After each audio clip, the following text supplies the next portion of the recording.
Opposition bloc nanawagan ng investigasyon kay Pangulong Ferdinand Marcos Jr. matapos na idawit sa kickback scheme ang ilang palace officials.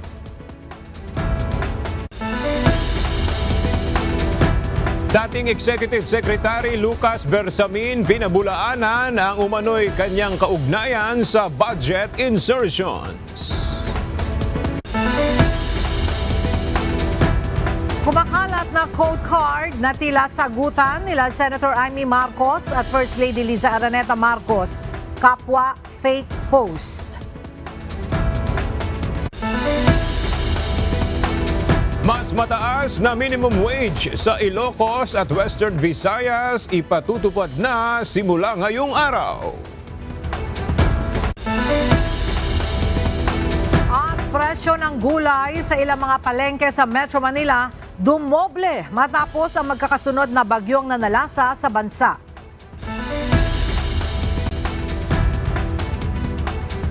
Magandang tanghali mga kasangbahay. Ngayon po ay araw na Miyerkules, November 19, 2025. Tayo po ay sabayang napapakinggan sa Radyo La Verdad 1350, ang UNTV Radio. At una sa mga balita ngayong tanghali.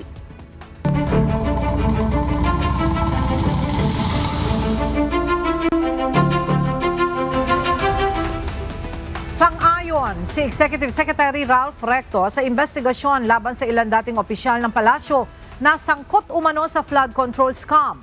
Tinayak din ng bagong talagang ES ang estado ng Marcos administration at ng mga gabinete ng Pangulo. Alamin natin ang detalye sa report ni Asher Cadapan Jr. Nakatakda na ngayong araw ang oath-taking ni Ralph Recto bilang bagong itinalagang Executive Secretary ng Office of the President. Aniya, nakatutok sila sa pagtugon sa korupsyon at pagpapabuti ng pamamahala ng administrasyon ni Pangulong Ferdinand Marcos Jr. Bunsod nito, tumanggi na rin si ES Recto na magbigay ng komentaryo kaugnay ng mga pahayag ni Senador Amy Marcos laban sa Presidente. Ngunit sang-ayon siya sa rekomendasyon ni Senador Panfilo Lacson na imbestigahan ang ilang bagong nagbitiw na opisyal ng palasyo dahil sa pagkakasangkot umano nila sa katiwalian. Kabilang dito sina dating ES Lucas Bersamin, ang apo nito na si Undersecretary Adrian Bersamin at si Department of Education Yusek Chay Give Olayvar. Definitely. That's the purpose of all this. Ang hinahanap natin, accountability and justice, di ba? So expected yun sa opisina ng ES at ng ating palasyo. Nang tanungin naman si Recto kung nananatiling stable ang Marcos administration sa gitna ng mga issue na kinakaharap ng bansa, ito ang kanyang tugon. Of course, yes. Political noise lang lahat yan. As far as we're concerned, we will improve governance. Pabibilhin natin yung takbo ng gobyerno. Siguraduhin natin na halimbawa ang health department, mas papaganda ang health services ng ating pamalaan. Pagdating sa edukasyon, yung mas kalidad na edukasyon, pabilisin yung construction ng school buildings, yung pag-hire ng mga teacher, training ng teacher. Yan ang gagawin natin, yung pabibilhin natin. Para naman sa cabinet members, tiniyak ni Recto ang tiwala nila kay Pangulong Bongbong Marcos. Nananatili yung trust. Definitely. No need for...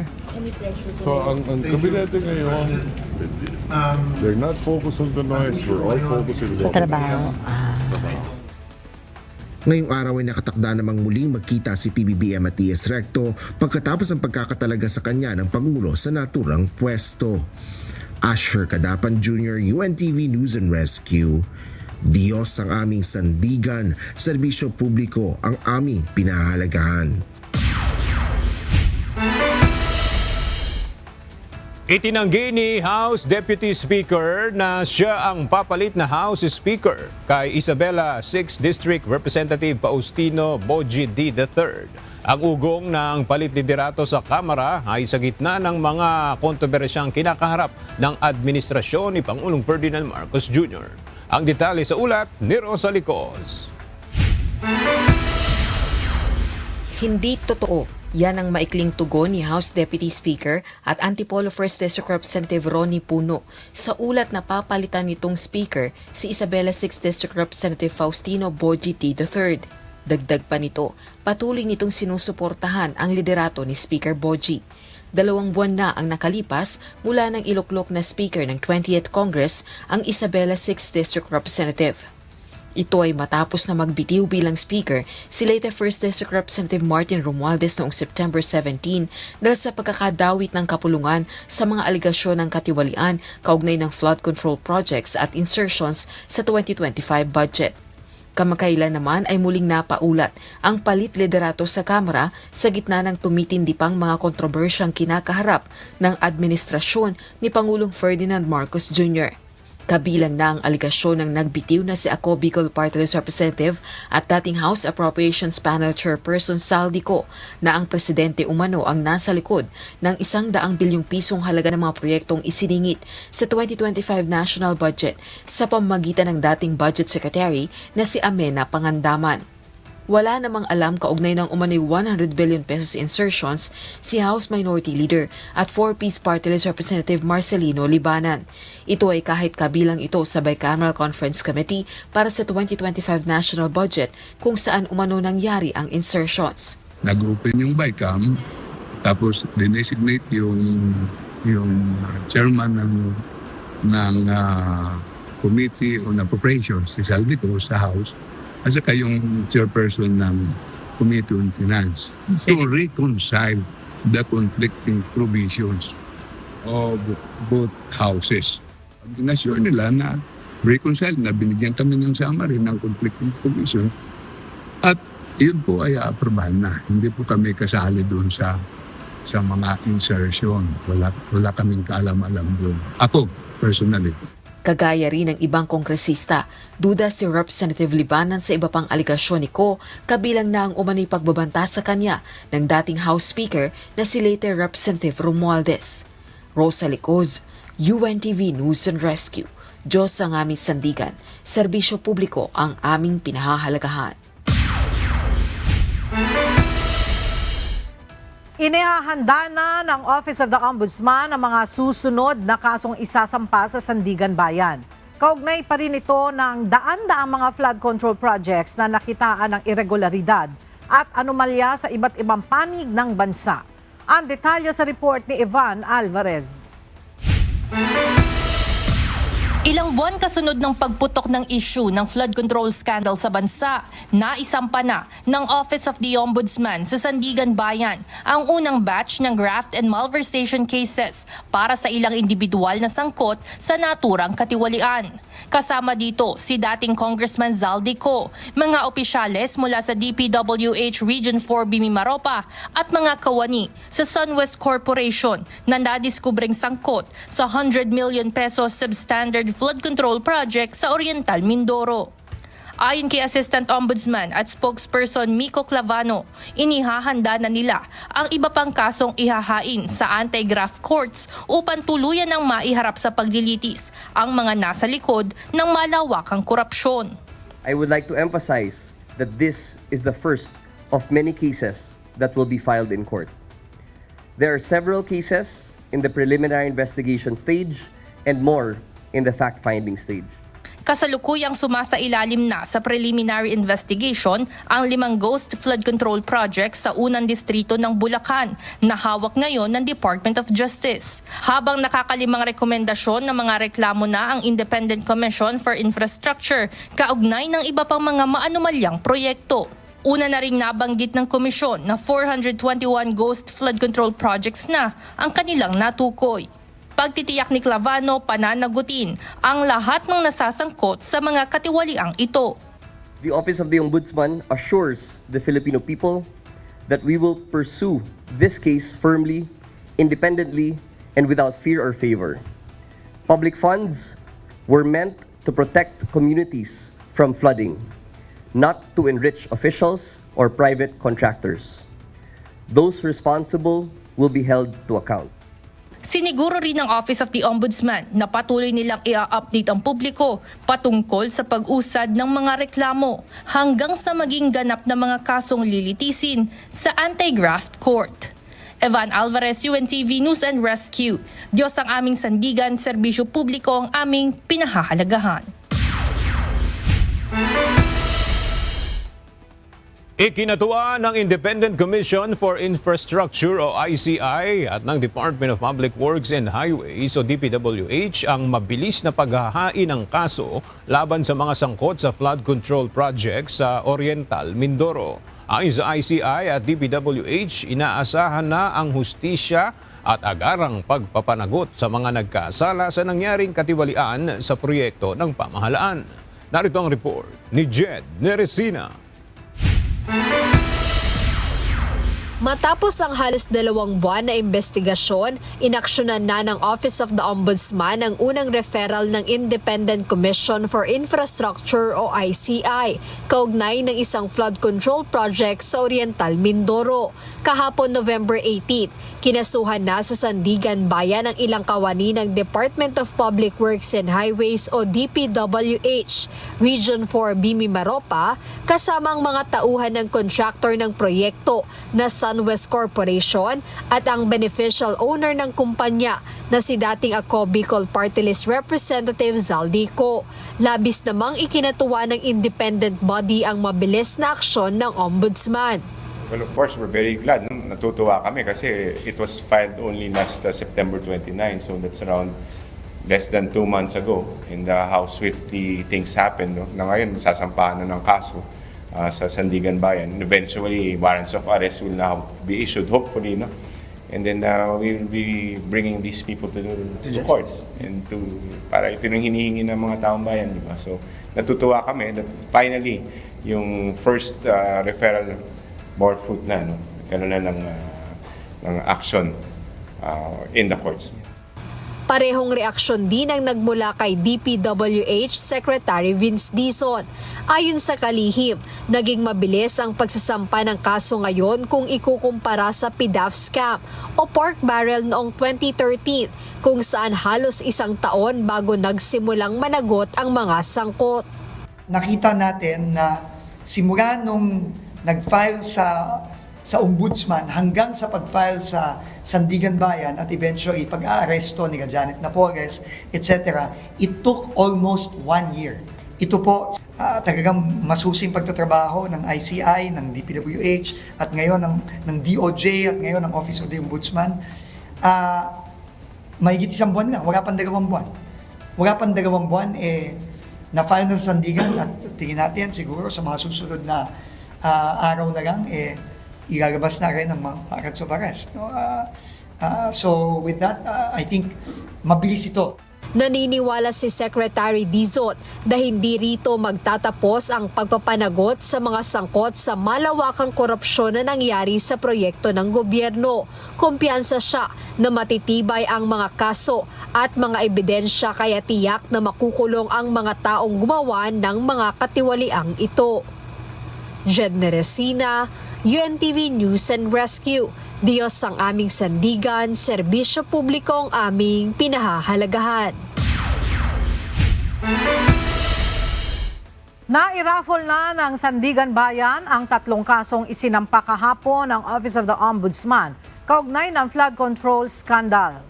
Alamin natin ang detalye sa report ni Evan Alvarez live.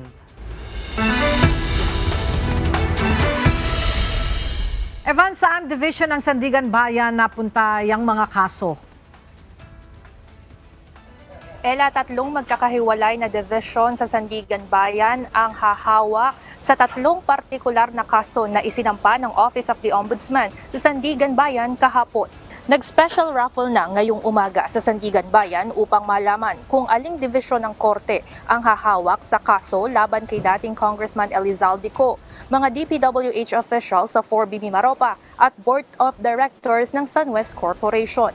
5th Division ang hahawak sa kaso ng graft na pangungunahan ni Associate Justice Zaldi V. Trespeces. 6th Division naman ang hahawak sa kaso ng malversation of public funds through falsification of public documents na pangungunahan naman ni Associate Justice Sarah Jane Fernandez. Habang 7th Division sa pangungunan ni Associate Justice Lorifel Lacap Mahina ang hahawak ng partikular na kaso ng graft laban kay Congressman Ko dahil sa iligal na pagtanggap ng kontrata kahit mambabatas o sa madaling salita ay conflict of interest. Ngayong alam na kung anong division ng Sandigan Bayan ang hahawak sa unang batch ng mga kaso ng flood control scandal Sila na ang opisyal na may jurisdiksyon sa mga ito. Ang mga dibisyong ito na rin ang maglalabas ng mga resolution, order at final decision para sa mga kaso. Samantala, matatandaang ang mga kasong ito ay nag-ugat sa substandard flood control project sa Oriental Mindoro na inirekomenda ng Independent Commission for Infrastructure o ICI sa Office of the Ombudsman. Sa ngayon, hinihintay natin kung makakapaglabas na rin ba ng arrest warrant itong mga dibisyon na ito ng Sandigan Bayan para sa mga akusado. Yan muna ang update mula dito sa Quezon City. Balik sa inyo dyan, Ella. Maraming salamat, Evan Alvarez. Nanawagan ngayon ang Makabayan Block ng investigasyon kay Pangulong Ferdinand Marcos Jr. Ito ay matapos na idawit ang ilang palace officials sa umano'y kickback scheme mula sa pondo ng pamahalaan. Mula sa House of Representatives, makibalita tayo kay Rosa Licoz live.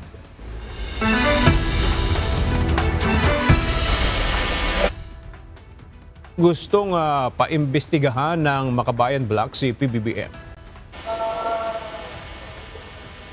Aga dawit umano ang ilang Malacanang officials sa kickback scheme sa government infrastructure projects kasunod ng revelasyon ng dating Public Works and Highways Undersecretary Roberto Bernardo na isinapubliko ni Senator Panfilo Ping Lacson. Kaya naman nananawagan na ngayon ang Makabayan Block ng malalimang investigasyon kaugnay nito, kabilang na si Pangulong Ferdinand Marcos Jr.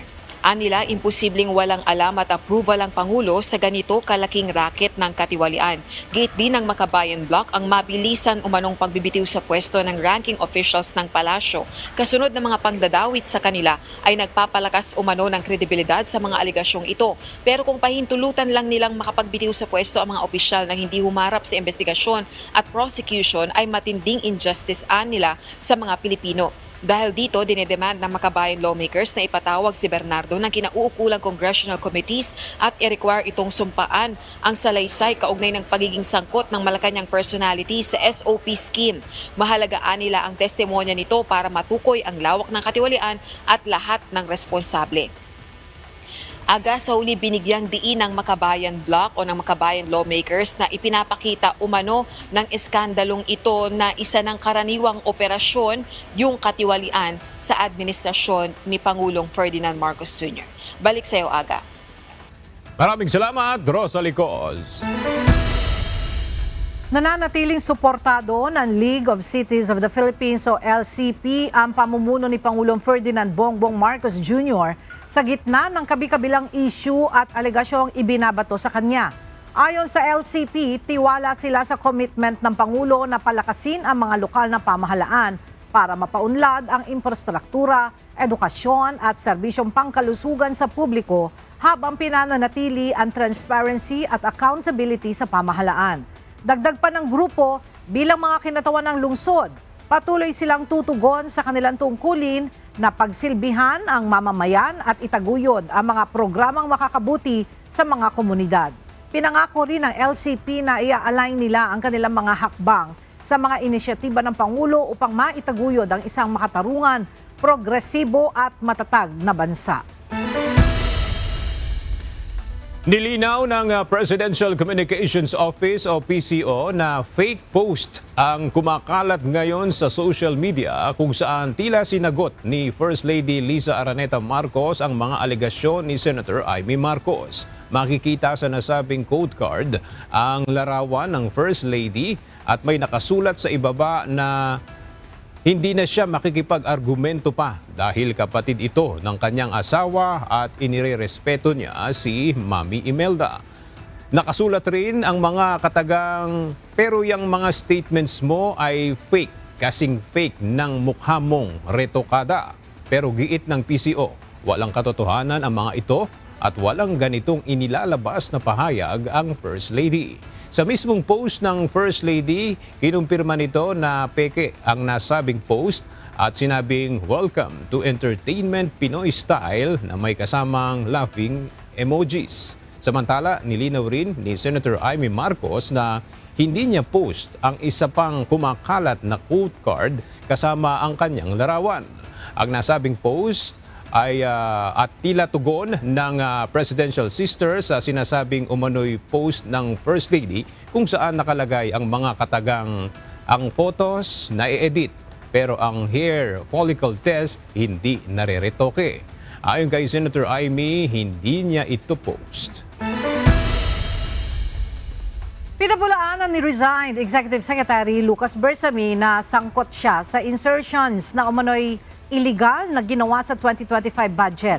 Itinanggi ito ng dating ES kasunod ng inihayag ni Senate President Pro Tempore Panfilo Lacson batay sa impormasyong ibinigay ni dating DPWH Undersecretary Roberto Bernardo na umano'y nagpahiwatig si Bersamin ang kanyang kahandaan na asikasuhin ang 52 billion pesos mula sa 100 billion pesos na halaga ng mga insertion.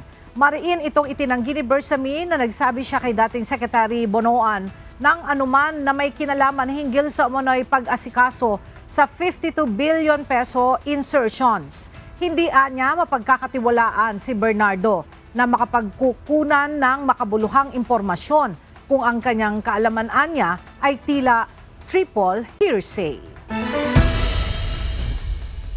Nanumpa na sa harap ni Pangulong Ferdinand Marcos Jr. sina Secretaries Ralph Recto at Frederick Go sa kanilang mga bagong tungkulin.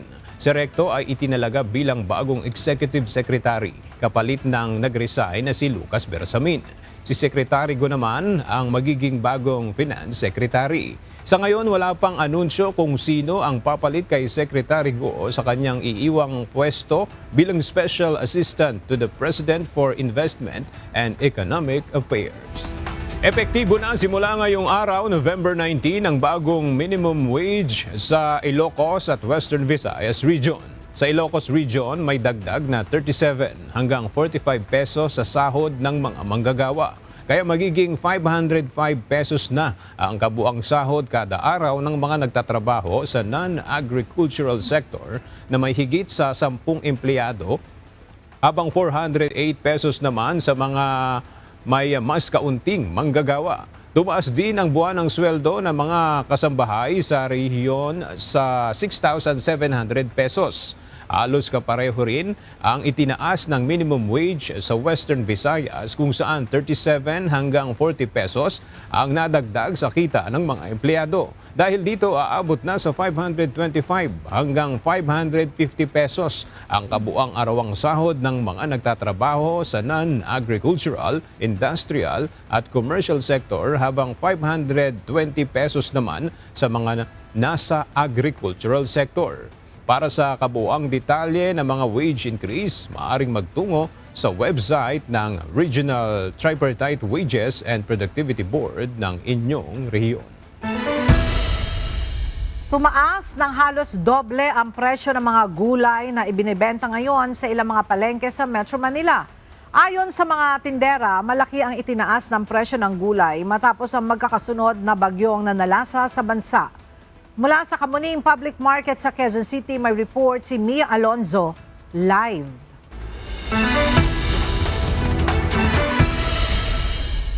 Mia, ano-anong mga gulay ba ang nagtaas ng presyo at nasa magkano na ba ang bentahan ngayon? Ella, karamihan sa nagtaas na presyo ng gulay ay yung mga locally produced. Karaniwan dito yung okra, talong, ampalaya. Pero dito sa sibuyas, medyo significant yung pagtaas sa presyo dahil sa dating presyo nito na 150 pesos per kilo dito sa local na sibuyas, ngayon ay halos kalahati o dumoble pa yung pagtaas ng presyo na ngayon na nasa 260 hanggang 280 pesos per kilo. Tuloy-tuloy ang paggalaw ng presyo ng mga gulay sa pamilihan. Mula sa dating itong presyo na 50 hanggang 70 pesos kada kilo, umakyat na sa 160 pesos ang kada kilo ng okra. Ang kangkong na dati nasa 90 pesos kada kilo, naging 150 pesos per kilo na. Mula naman sa 80 pesos na kada kilo ng kamatis, umabot na ito sa 150 pesos per kilo. Kung bubili naman ng tingi o isang piraso na malaki, 19 pesos ang isang piraso nito. Mas mataas din ang inakyat sa presyo ng talong mula sa 80 hanggang 90 pesos per kilo, tumalon ito sa 240 pesos kada kilo.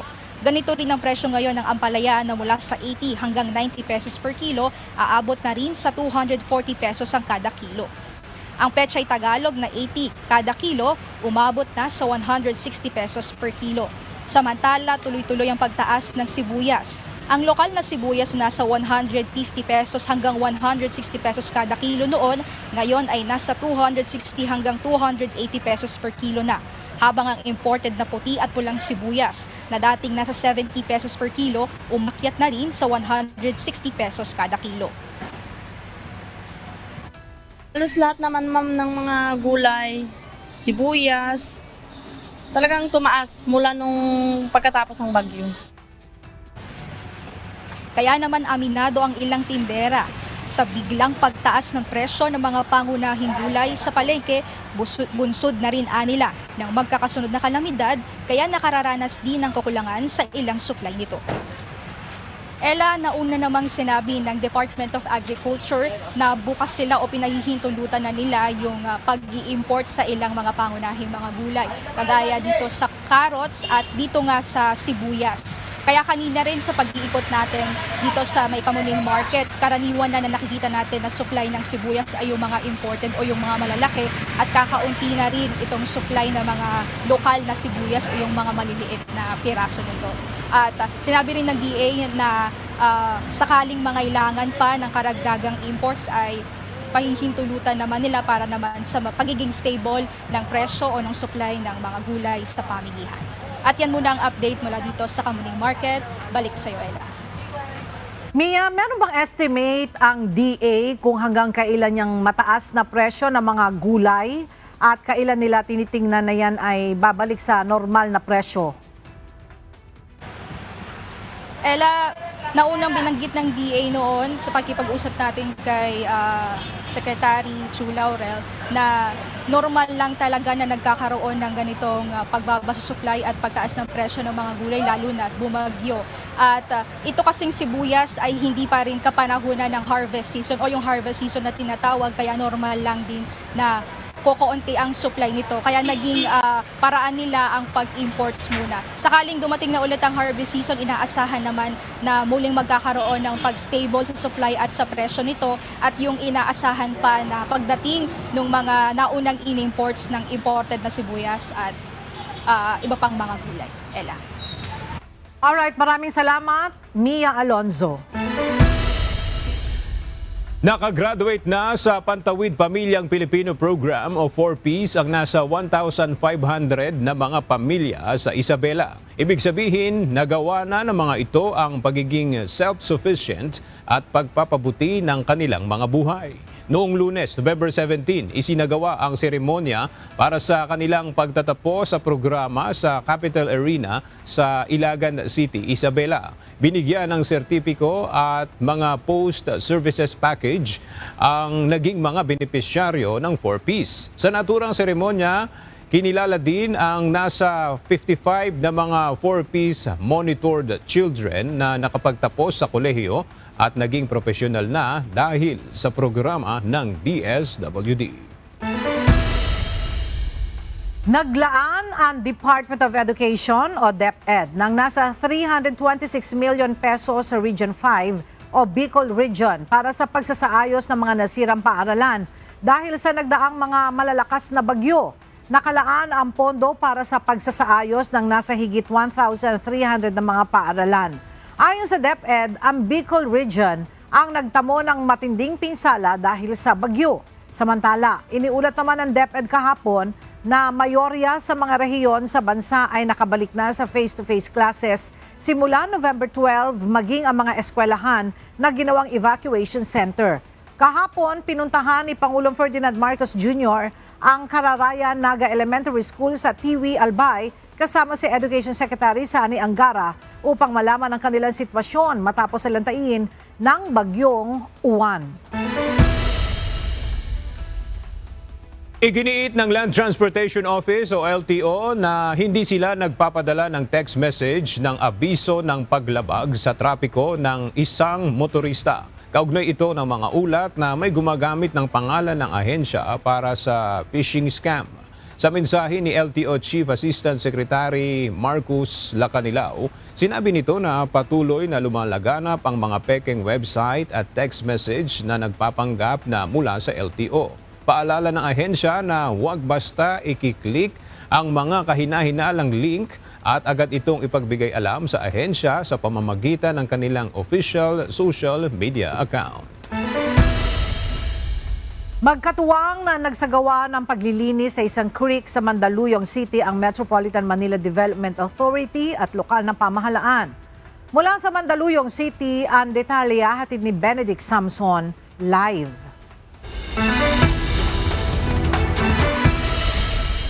Benedict, puno ba ng basura ang nasabing creek at nagdudulot din ba ito ng pagbaha sa Mandaluyong City?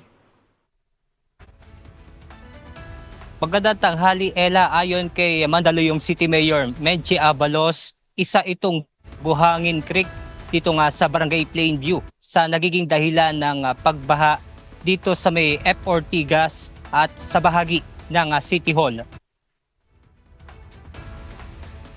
Bagamat wala namang tambak ng basura, sa ngayon ay mababaw na ang naturang creek dahil na rin sa silt o burak na naipon dito.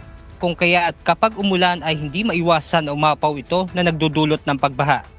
Kanina magkatulong ang Metropolitan Manila Development Authority at Mandaluyong City LGU para sa ginawang bayanihan sa estero. Ayon kay MMDA Chairman Attorney Romando Artes, dahil makipot lang ang Buhangin Creek sa mga susunod na gagawing paglilinis ay magpapadala sila ng mas maliit na equipment na siyang gagamitin para sa dredging. Ayon pa sa MMDA Chairman, ang nalilista ng MMDA. Yes, tuloy-tuloy po yan. Pero again, ito ay mapapaloob na doon sa much bigger na project or programa ng pamahalaan na Oplan kontra baha. Ella, ayon pa nga sa MMDA na asahan pa na mas mapapabilis yung paglilinis, lalo na nga kung dumating na yung mga ipaprocure na mga bagong gamit ng MMDA. At yan muna ang ating update mula rito sa Mandaluyong City. Balik sa inyo dyan, Ella. Maraming salamat, Benedict Samson. Nasabat sa Muntinlupa Cavite Expressway o MCX ang isang mamahaling Lamborghini Huracan matapos makita na walang nakakabit na front plate dito na malinaw na paglabag sa batas trapiko. Sa isinagawang verifikasyon ng Land Transportation Office o LTO, natuklasang hindi rehistrado ang sports car kaya't inisyuhan ng Temporary Operator's Permit ang driver at dinala ang sasakyan sa LTO Central Office. Nadiskubre rin na may misdeclaration ang unit. Dahilan upang maglabas ang Bureau of Customs o BOC ng warrant of seizure and detention at tuluyang i-impound ang sasakyan.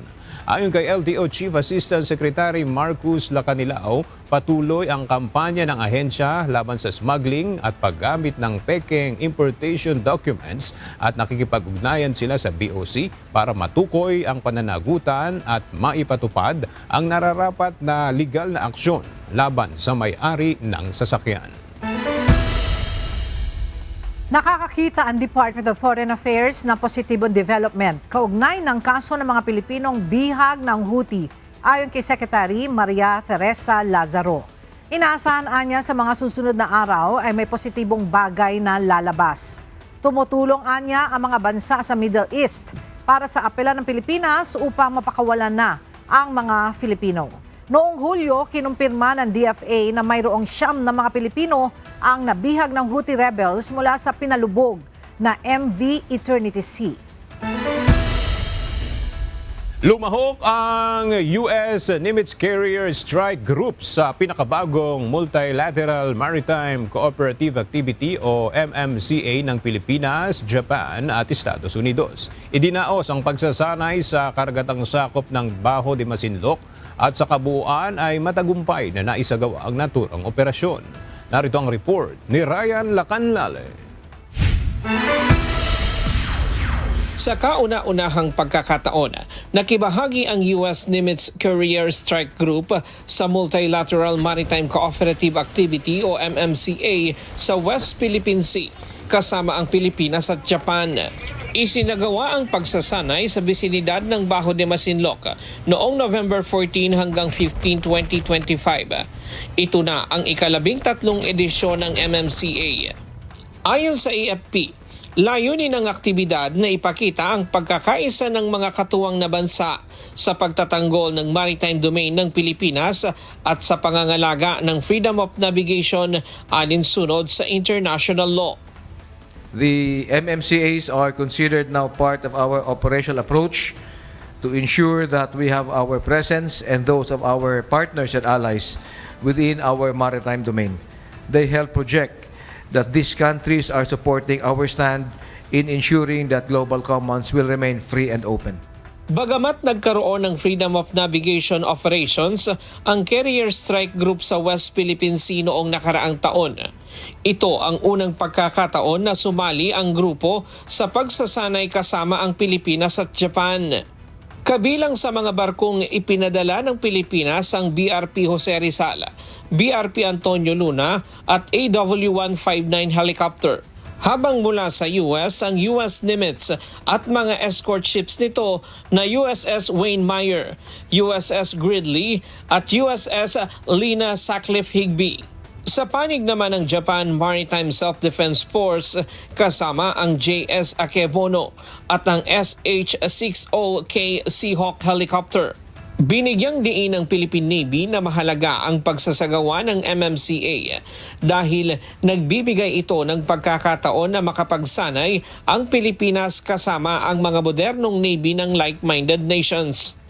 Yes, it is not every day that we have a carrier strike group, an aircraft carrier, USS Nimitz and her accompanying escort ships. This time we had the entire carrier battle group conducting a joint activity with the Japanese Maritime Self-Defense Force and the Armed Forces of the Philippines. This allows us to be able to conduct operations with modern navies.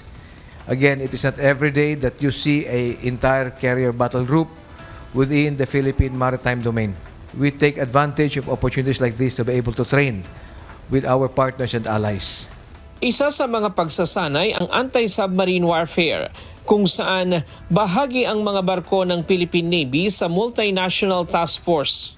Pangunahing misyon ng mga barko ng Pilipinas ang pagdetect, pag-track at pag-neutralize sa mga posibleng submarine na maaaring magbanta sa task force. There are different serials that we perform.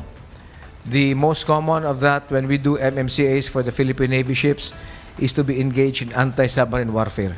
Yes, it is allowing the Philippine Navy and the AFP units involved to participate in a multinational task force at sea. Samantala, sabi ng Philippine Navy gaya ng palaging ginagawa ng China, muli na naman silang nagpakalat ng mga maling impormasyon na nagsagawa sila ng maritime exercise sa lugar. Ngunit walang na-monitor ang Philippine Navy na anumang pagsasanay na nagmula sa Chinese Communist Party. Ryan Lacanlale, UNTV News and Rescue. Diyos ang aming sandigan, serbisyo publiko ang aming pinahahalagahan. Nagsagawa ngayon ang Senado ng Necrological Service para sa yumaong dating Senate President na si Juan Ponce Enrile. Dinaluhan ito ng iba't ibang personalidad, pangunahin na ng mga kasalukuyan at dating senador. Mula sa Senado, narito ang report ni Asher Cadapat Jr. live.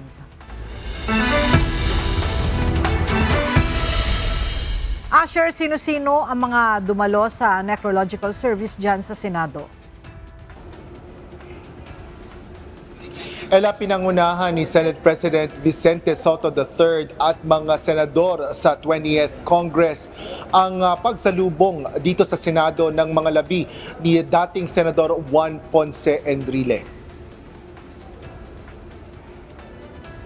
Sa edad na 101 years old, pumanaw si dating Senate President at Chief Presidential Counsel Juan Ponce Enrile noong November 13 habang sumasailalim sa gamutan dahil sa pneumonia. Matapos magsilbi bilang senador ng halos 23 taon, isa si Enrile sa may pinakamahabang serbisyo sa mga miyembro ng Senado. Bilang pagkilala kay Enrile, nagpatupad pa ng suspensyon ng Senate plenary session sa araw ng kanyang pagpanaw noong Huwebes. Nagpahayag naman ang pinakamalalim na pakikiramay at taus-pusong pakikidalamhati ang mataas na kapulungan ng Kongreso. Ito ay sa pamamagitan ng pagpapasa ng Senate Resolution number 30 na inaprubahan ng Senado noong November 17. Kasunod dito ang pag-aalay ng necrological service ngayong araw kung saan kasama si Soto na sumalubong sa ilan pang senador. Kabilang dito sina Senador Lito Lapid, Senate President Pro Tempore Panfilo Lacson, Robin Padilla, Erwin Tulfo, Risa Ontiveros at Senador Francis Kiko Pangilinan.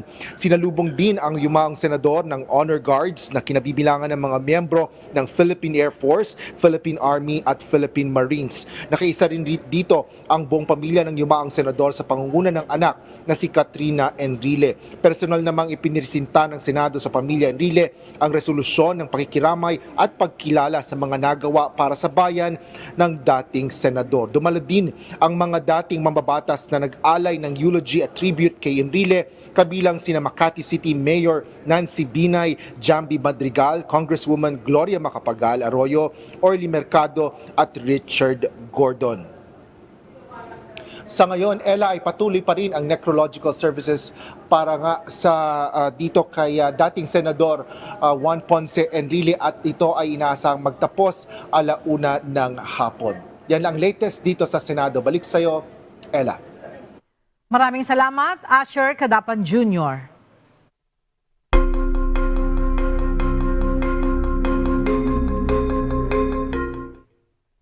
Muli na namang binulabog ng bomb threat ang Iloilo National High School o INHS kaninang madaling araw, November 19. Ito ay matapos makatanggap ng mensahe ang pamunuan ng paaralan mula sa nagpakilalang sender na nagsabing may 6 umano itong bombang itinanim sa loob ng campus. Agad namang rumisponde ang La Paz PNP kasama ang Explosive Ordnance Disposal Team para tiyakin ang seguridad ng lugar. Nagdulot ng matinding pagkabahala ang bomb threat sa mga estudyante, magulang at guro, lalo na't ito na ang ikatlong sunod-sunod na bomb threat na natanggap ng paaralan ngayong linggo.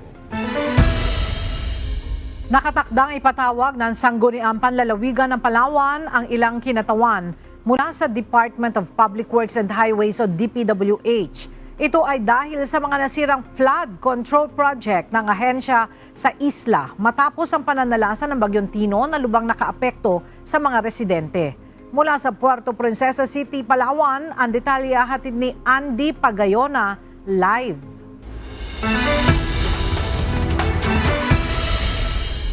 Andy, kailan ipatatawag ang DPWH sa Sangguniang Panlalawigan? Ella, magandang tanghali. Sa mga susunod niya na mga pagdinig ng Sangguniang Panlalawigan ay maaari nang dumulo ang mga kinatawan ng DPWH upang ipaliwanag nga yung ilang mga proyekto na nasira at nakaapekto sa mga residente sa ilang lugar dito nga sa bahaging norte ng lalawigan. Ito ang naging kahilingan ng isang miyembro ng Provincial Board na si Board Member Maria Angela Sabando na sa kanila umunong pag-iikot ay nakita nila ang mga nasira at hindi maayos na paglalagay ng mga box culvert. Kaya naman nais nito na maipatawag ang contractor, DPWH at ilang kasama sa pagsasaayos ng palpak na flood control project. Matagal na pong inireklamo ng mga residente ang problemang ito, ngunit hanggang ngayon ay wala pa ring aksyon upang masolusyonan ito. Nais po nating bigyang diin ang importansya sa pagdinig sa hinaing ng ating mga kababayan na negatibong naapektuhan ng mga proyektong dapat sana ay makapagpapaginhawa sa buhay nila.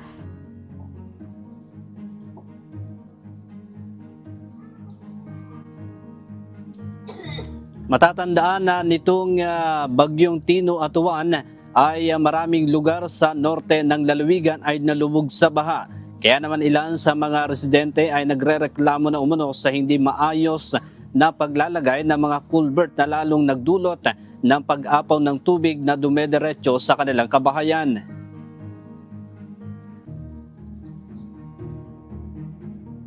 Ayon sa mga residente, ay masyadong mataas ang culvert na ikinabit sa flood control system kaya hindi ito nadadaluyan ng tubig. Dagdag pa rito ay naharangan din ng flood control system na ito ang dati nang dinadaluyan ng baha kaya dumidiretso ang tubig sa mga kabahayan.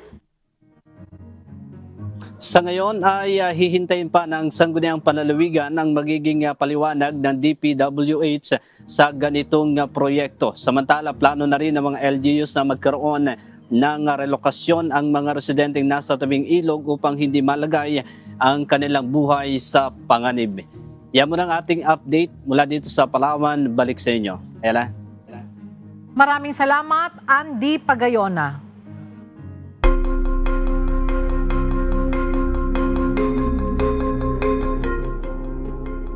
Inanunsyo ng administrasyon ni US President Donald Trump ang gagawing hakbang ng pamahalaan para sa unti-unting pagbuwag ng Department of Education. Bahagi ito ng plano na bawasan ang papel ng federal government sa edukasyon at ibalik ang kontrol nito sa mga estado. Kasama sa bagong plano ang pakikipagpulong ng mga kawani ng Department of Education sa Department of Labor, Interior at Health and Human Services para maibigay sa kanila ang ilan sa mga tungkuling ginagampanan ng kagawaran. Ayon sa White House, layunin ng hakbang na mabawasan ang administrative burden ng federal government, mapaganda ang serbisyo sa mga estudyante at mai-streamline ang mga federal program para sa mga ito. Itinatag ang Department of Education noong 1979 para pamahalaan ang mga college loan, mamonitor ang mga student achievement at ipatupad ang civil rights sa paaralan. Ang mga lokal na pamahalaan naman ng estado ang may kontrol sa operasyon ng paaralan kabilang ang curriculum at sa mga nagtatrabaho sa mga paaralan. 5 dayuhang turista mula sa Mexico, Germany at Britain ang nasawi dahil sa blizzard na naranasan sa Torres del Paine Nature Reserve sa Patagonia na pinaka-binibisita ang lugar ng mga turista sa Chile. Naranasan ng mga biktima ang hindi inaasahang masamang panahon noong Lunes habang naglilibot sa lugar na kilala sa mga granite peaks, glaciers at wildlife. 4 na ang nailigtas habang patuloy pa ang rescue operations ng mga otoridad sa lugar na itinalaga bilang UNESCO Biosphere Reserve noong 1978. Nagpaabot ng pakikiramay si Chilean President Gabriel Boric sa mga pamilya ng nasawi at tinawag ang insidente bilang isang trahedya. Sisimula na ngayong linggo ng Taiwan ang pamamahagi sa mga residente nito ng handbook na naglalaman ng gabay kung paano makaliligtas sa mga natural calamity at sa posibleng pag-atake ng China. Ayon sa Defense Ministry ng bansa, itinuturo sa booklet kung anong mga supply ang dapat itabi sa bahay at sa go bag, pati na rin ang mga hakbang kapag may militar na operasyon sa paligid. Layon din ito na palakasin ang loob ng mamamayan na huwag paniwalaan ang maling balita tungkol sa pagsuko ng pamahalaan. Nagbibigay rin ang handbook ng babala laban sa cybersecurity risk mula sa mga Chinese-made apps tulad ng WeChat, TikTok at DeepSeek at sa ilang devices na maaring gamitin ng kaaway sa oras ng krisis. Aabot sa 11 milyong kopya ang ipapamahagi kasama ang 105,000 English version para sa mga foreign consulates, media at residente sa Taiwan.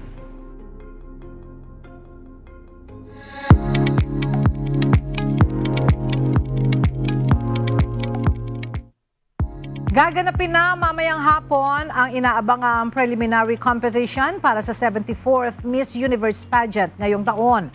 Sasabak sa kompetisyon ang nasa 120 nagagandahang kandidata para tangkaing sungkitin ang titulo at korona ng bagong Miss Universe ngayong 2025. Mamayang hapon, irarampa ng mga kandidata ang kanilang national costumes habang isasagawa naman ang preliminary competition mamayang alas 7 ng gabi. Kaugnay nito, all set na ang pambato ng Pilipinas na si Atisa Manalo para subukan na muling makuha ang titulo ng Miss Universe para sa ating bansa. Isusuot ni Atisa mamaya ang obrang likha ng kilalang fashion designer na si Mac Tumang. Matapos ang preliminary competition, nakatakda naman ang coronation night ng Miss Universe pageant sa darating na Biyernes, November 21, na gaganapin sa Impact Challenger Hall sa Nothanburi, Thailand.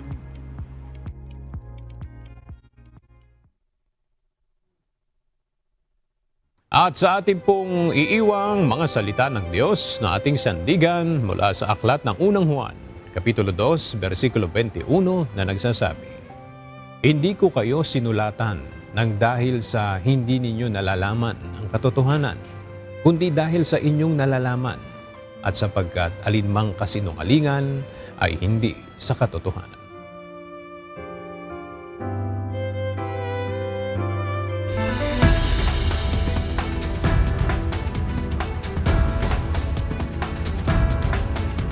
At yan ang mga balitang aming tinutukan at inaksyonan. Dahil sa aming pagbabalita, una ang pagkalinga sa kapwa. UNTV-C News, may balita saan mang panig ng daigdig. At dito sa UNTV, Diyos ang aming sandigan, serbisyo publiko ang aming pinahahalagahan. Magandang tanghali.